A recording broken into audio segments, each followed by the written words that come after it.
todas. Permítame primero unas breves referencias literarias. Al fin estamos en filosofía y letras. Yo siempre había imaginado al difunto Sub Marcos como el conejo blanco, personaje central de Alicia en el País de las Maravillas de Lewis Carroll. En el comienzo del libro se dice: Alicia empezaba a cansarse de estar sentada al lado de su hermana en la orilla del río. Sin tener nada que hacer, había echado un par de ojeadas al libro que su hermana estaba leyendo, pero no tenía dibujos ni diálogos. ¿Y cuál es la utilidad de un libro sin dibujos ni diálogos? Por cierto que este tiene dibujos. Se preguntaba Alicia. Por lo tanto, estaba pensando también como podía, porque el calor del día le había hecho sentir somnolienta y atontada, si el placer de tejer una guirnalda de margaritas valdría la pena para levantarse y coger las margaritas, cuando de repente un conejo blanco de ojos color de rosa pasó corriendo cerca de ella.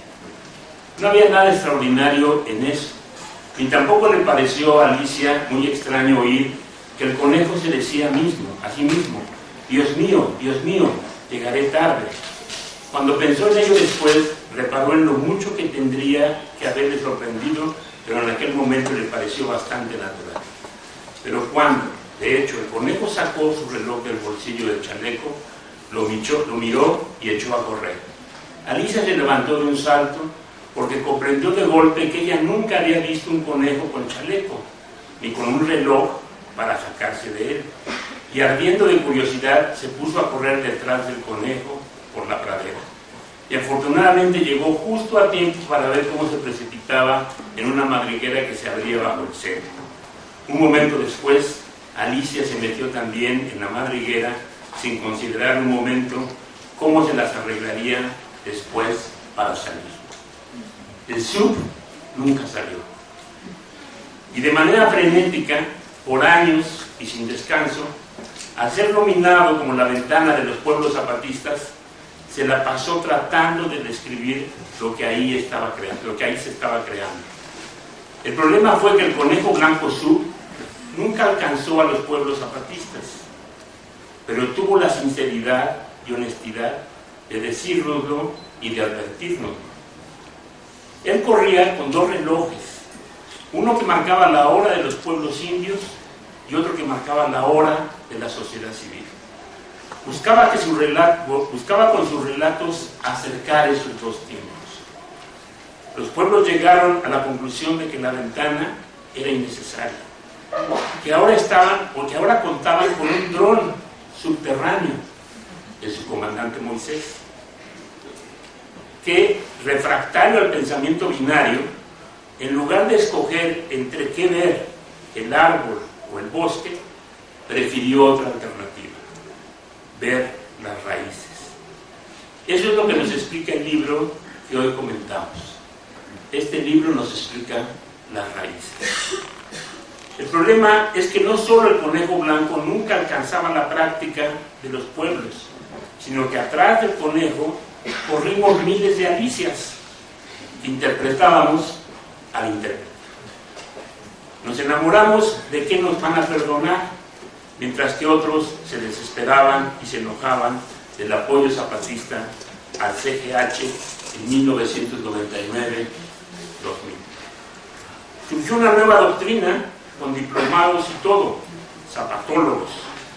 Incluso algunos, no voy a decir quién, pero es maestro emérito de ciencias políticas, hicieron meter al SNI su papel de asesor de la delegación zapatista. Luego vino el despecho, el paso por el zapatismo. Adiós cara de trapo. ¿Cuál era la molestia? Esos pinches indios no seguían sus sabios consejos, o no los dejaron ser los coordinadores de las mesas de diálogo, o el finado Sub, que era y es un grosero, no los saludó un día. Pocos movimientos han escrito tanto sobre sí mismos. No es necesario recurrir a las interpretaciones para poder acercarse al zapatismo. No es como Regis Debray diciéndonos cómo era la revolución cubana. Nunca han engañado a nadie. Eso han sido esos serán los metecos de la izquierda, los más pequeños, lentos y débiles, dentro de todos esos que se sienten los más altos, los más rápidos, los más fuertes. Si el zapatismo es, como creemos, algo nuevo y profundo, entonces será realidad la posibilidad que plantea François Proust cuando dice: todo presente es crítico, todo presente es una batalla. La historia es la historia del presente. Solo un verdadero principio puede escuchar a otros principios pasados. El zapatismo representa uno de esos principios que está capacitado para dialogar, no para juzgar o condenar, sino para escuchar otros principios. La tormenta. En el libro se plantean tres partes fundamentales. Uno es el homenaje a don Luis Villoro y al profesor Galeano. Otros son la narración de la forma de vida de los pueblos zapatistas, y otros son toda la parte teórica que plantea su comandante Galeano. Permítame primero destacar el punto de las mujeres. Ya han hablado de él, pero hay un punto que es, dos puntos que son centrales. Cuando las 5 compañeras hablan de la experiencia de la construcción de la forma de lucha de las mujeres zapatistas, la comandante Miriam nos cuenta la historia de cómo combatieron, cómo eran tratadas por los finqueros y los patrones, y cómo lucharon organizándose en contra de los finqueros y los patrones. Y entonces, de una forma realmente magnífica, nos dice: y los derrotamos a los finqueros y derrotamos a los patrones.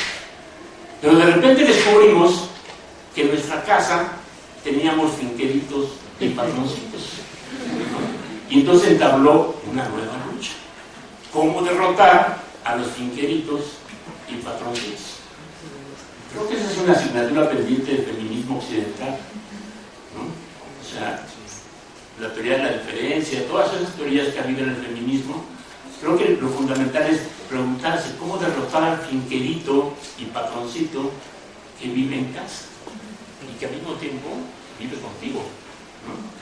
Y dos, el otro aspecto fundamental de esta cuestión de las mujeres es el que señala su comandante Marcos cuando dice, su comandante Galeano cuando dice: todo esto que narraron Miriam, Selena, etcétera, es parte de una gran lucha y un gran esfuerzo de las mujeres zapatistas. Pero esto no se hubiera podido lograr si no se hubieran modificado las relaciones sociales de producción. Es decir, si no hubieran conquistado la tierra, si no hubieran rescatado la tierra de mano de los finqueros y los patrones, si no hubieran reorganizado todo el proceso productivo. Es decir, si no le hubieran dado un sustento material a ese gran esfuerzo, a esa gran dedicación de las mujeres. Y aquí es donde se relaciona el problema de práctica y teoría. Porque yo diría, es verdad esto que dice su comandante Galeano, pero también es verdad lo contrario. Si no hubiera sido por esa forma de organización de las mujeres, no hubiera sido posible derrotar a los finqueros y a los patrones de Chiapas. Es decir, no están separados ambos aspectos del proceso, son un solo proceso. Y esto implica esa relación entre teoría y práctica, como también la relación entre interpretación y transformación.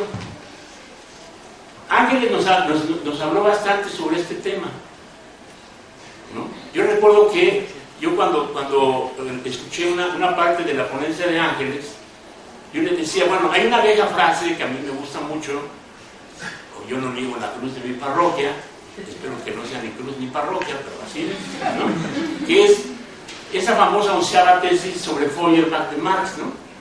Que dice: hasta ahora todo filósofo se ha dedicado a interpretar de diversas maneras el mundo, cuando de lo que se trata es de transformarlo.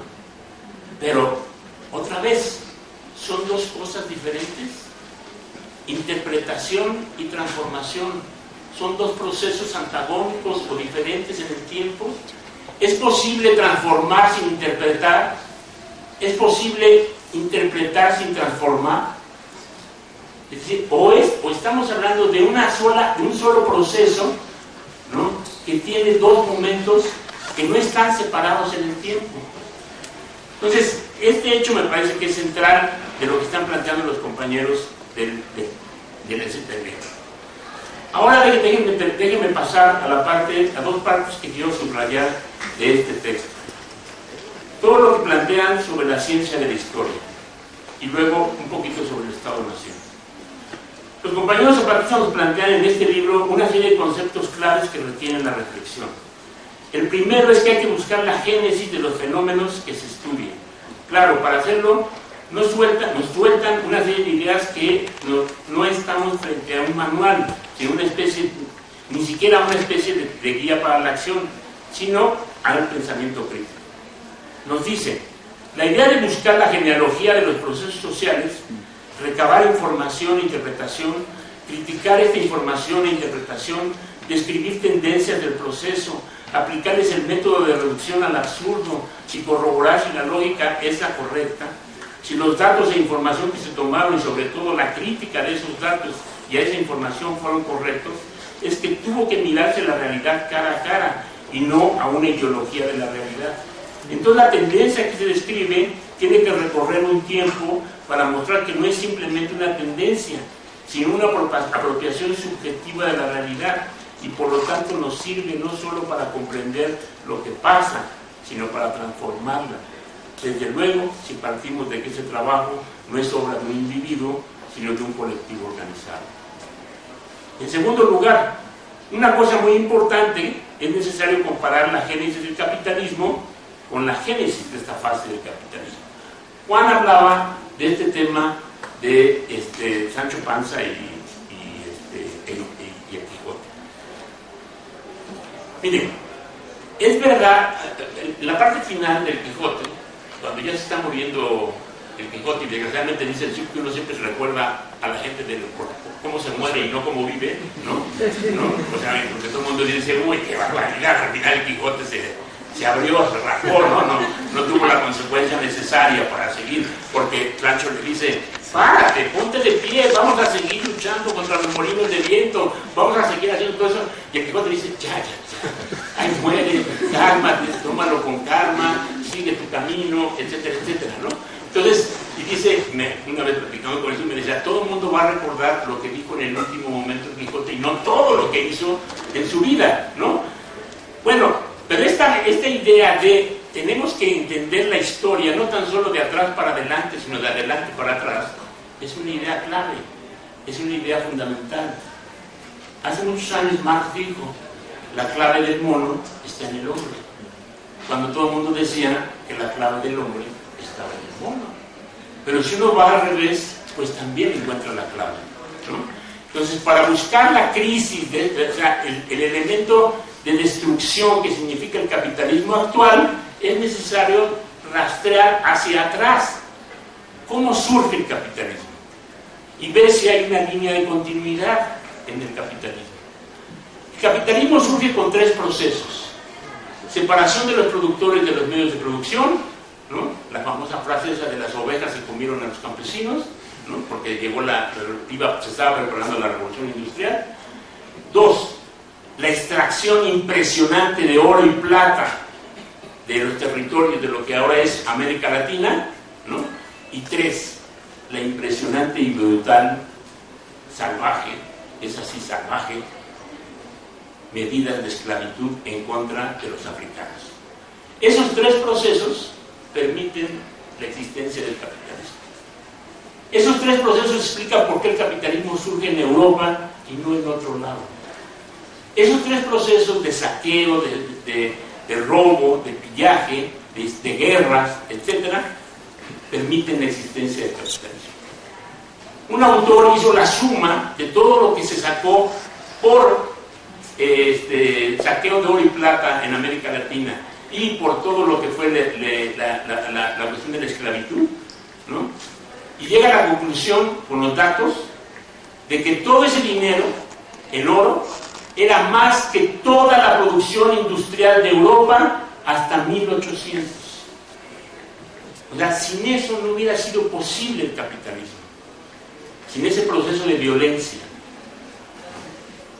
Pero es lo mismo que estamos viviendo ahora, quizá de una manera mucho más fuerte, ¿no? Por ejemplo, ¿existe o no existe una relación entre lo que describe Dickens en Oliver Twist? Dice Dickens: una fría noche de invierno, en una pequeña ciudad de Inglaterra, unos transeúntes hallaron a una joven y bella mujer tirada en la calle. Estaba muy enferma y pronto daría a luz un bebé.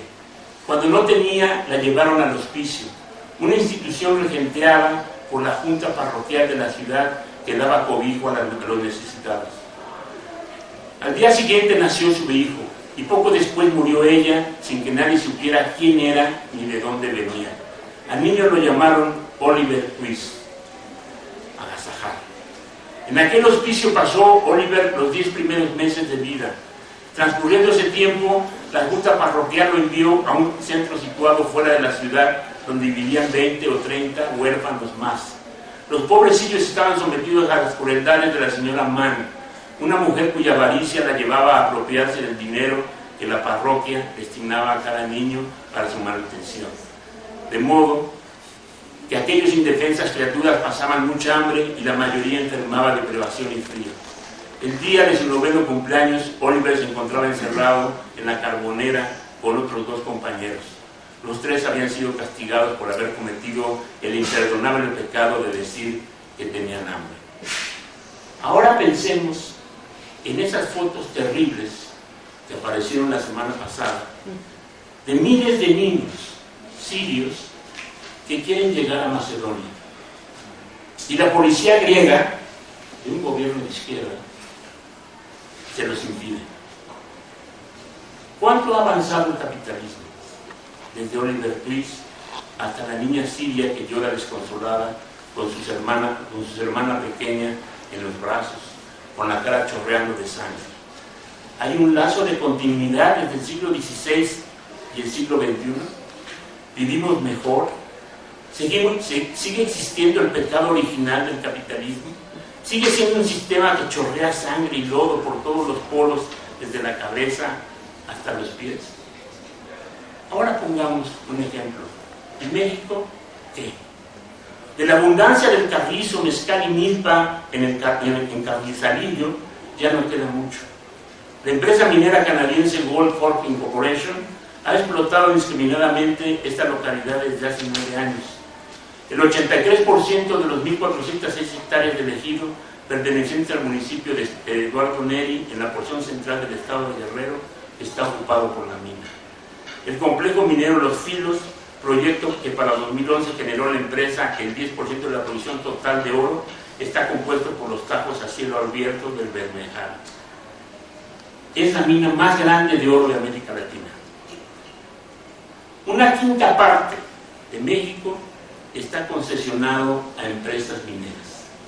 O sea, el 25% de nuestro territorio nacional está concesionado a empresas mineras. Hace solamente 25 años, el 78% de este país era ejidal. Hoy el 25% del territorio nacional es de las empresas canadienses, chinas, etc. ¿Y dónde está situado el Carrizal? El Carrizalillo. Está situado a unos cuantos kilómetros de Ayotzinapa, a un ladito de Ayotzinapa. A la otra parte de Ayotzinapa está ubicado la mayor concentración de producción de heroína de América Latina. La tercera producción del mundo, solamente después de Afganistán y Pakistán. Es decir, Ayotzinapa está en medio de la mina más grande de oro y la producción de heroína más grande de América Latina. Ahí está un grupo de normalistas, ¿no? Ahí se dio el asesinato, ahí se dio la desaparición. Esa es la tormenta. Esa es la tormenta que no es que ya la estamos esperando, es que ya está aquí. A lo mejor no la vemos porque tenemos a un lado los malls y tenemos la tranquilidad de estar en la universidad, pero es la tormenta.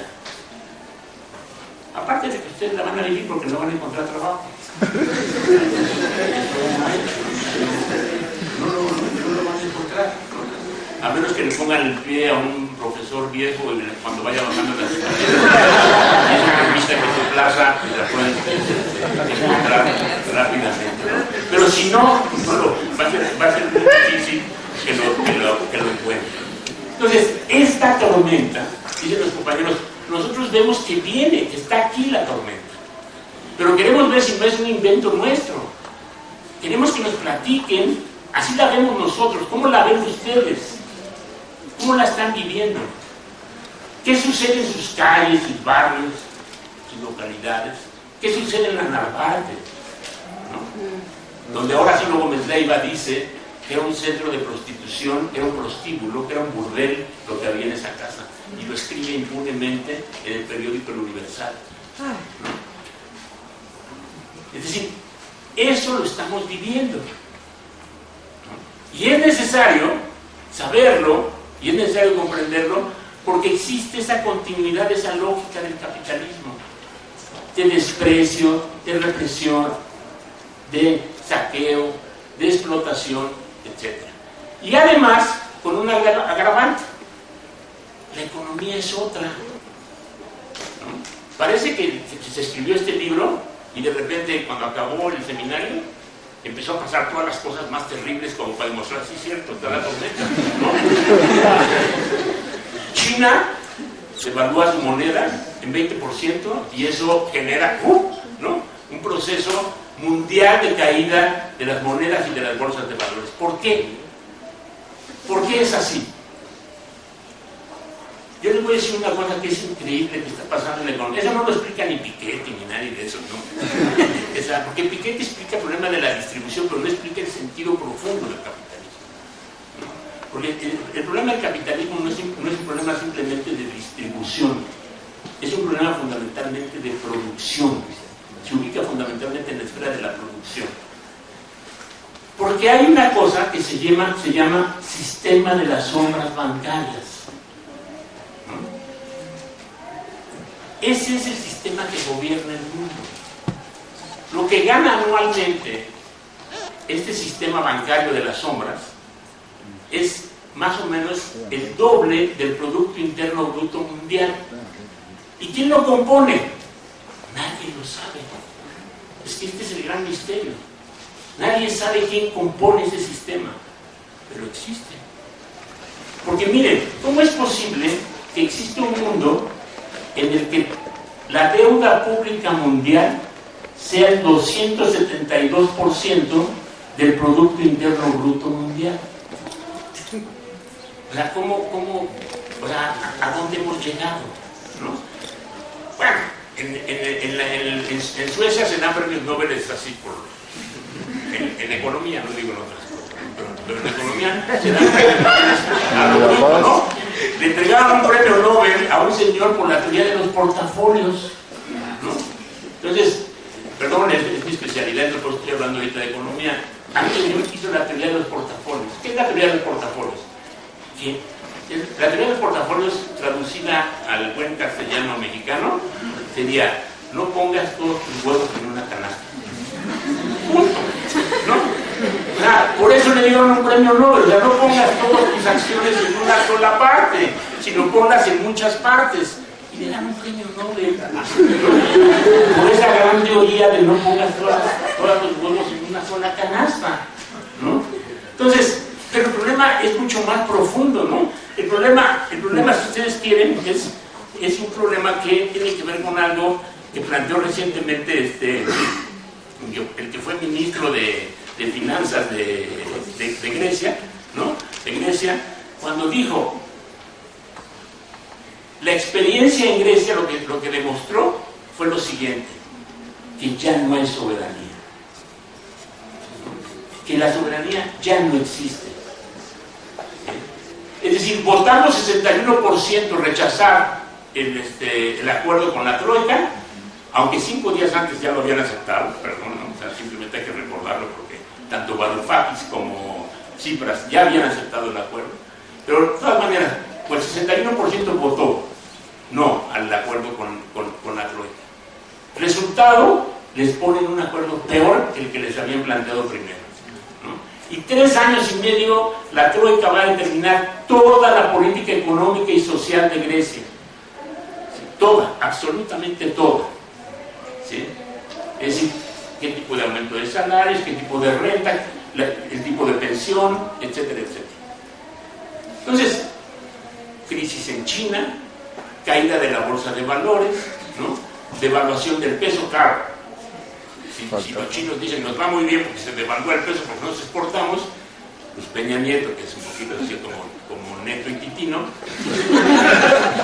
responde nos va muy bien porque nos exportamos. ¿Qué exportamos? Perdón, ¿qué exportamos? Eso es muy importante, ¿no? Ustedes no sé si vieron los anuncios un poquito antes de las elecciones que decían México principal productor de aeronaves espaciales.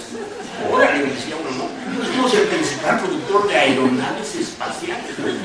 Claro, un poquito después mandamos un satélite a Kazajstán, ¿no? Para que lo transportaran al espacio y se cayó la aeronave aeroespacial que a la mejor se produjo en México, ¿no? Pero ¿qué es eso? O sea, también somos el principal productor de televisiones de plasma en Piedras Negras, Coahuila. Pero son multinacionales, ¿no? No hay ningún producto nacional que sea fundamentalmente de exportación. O sea, lo fundamental se va fuera del país, ¿no? Entonces, no somos China, no nos beneficia, ¿no? Y cuando venga el ramalazo de todo lo que va a significar eso, con todo lo que sí importamos, por ejemplo, aproximadamente el 65% del maíz que nos comemos es ya importado. Esta que era el territorio del maíz, y que si ustedes van a Tehuacán se encuentran con un arco que a la entrada de Tehuacán dice bienvenida a la cuna del maíz, y luego siguen transportándose por Tehuacán y llegan al río y ven un río tornasol, casi de Lucy in the Sky with Diamond, ¿no? ¿Por qué? Porque ahí se lava toda la mezclilla y todo el primer deslavado de la mezclilla va a ese río y ya no hay maíz en Tehuacán. Porque hay mezclilla. Esa es la tormenta. Y eso es lo que nos están avisando los compañeros. Entonces termino.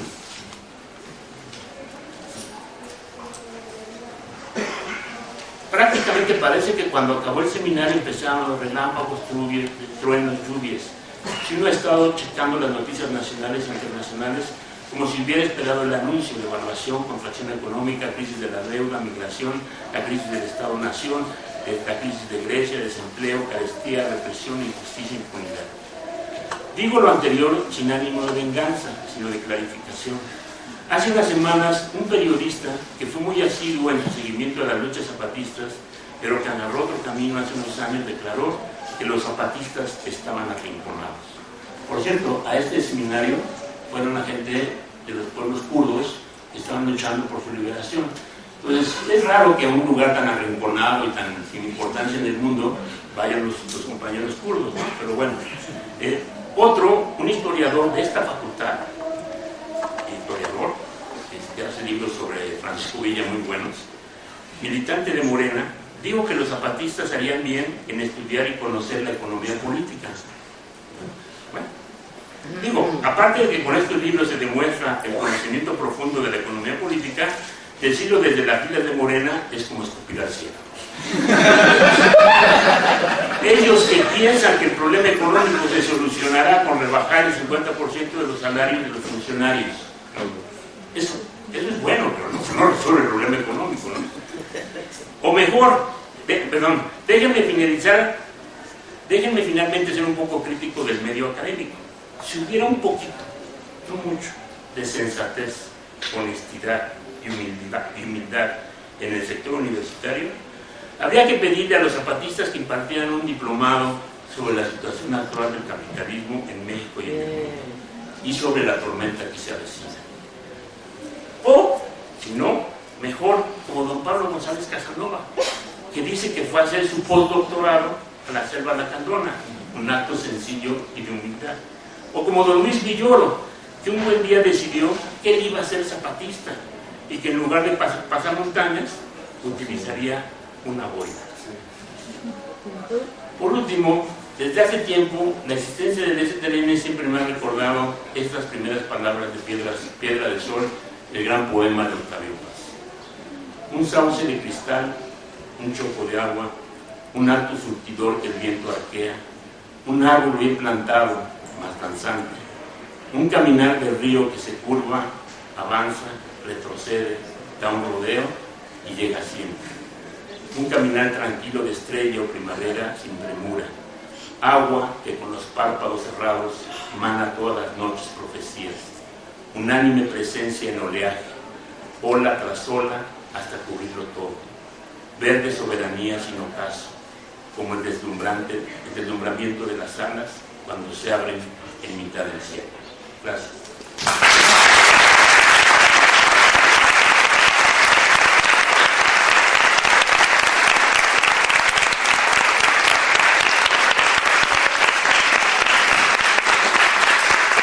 Gracias a Rodríguez.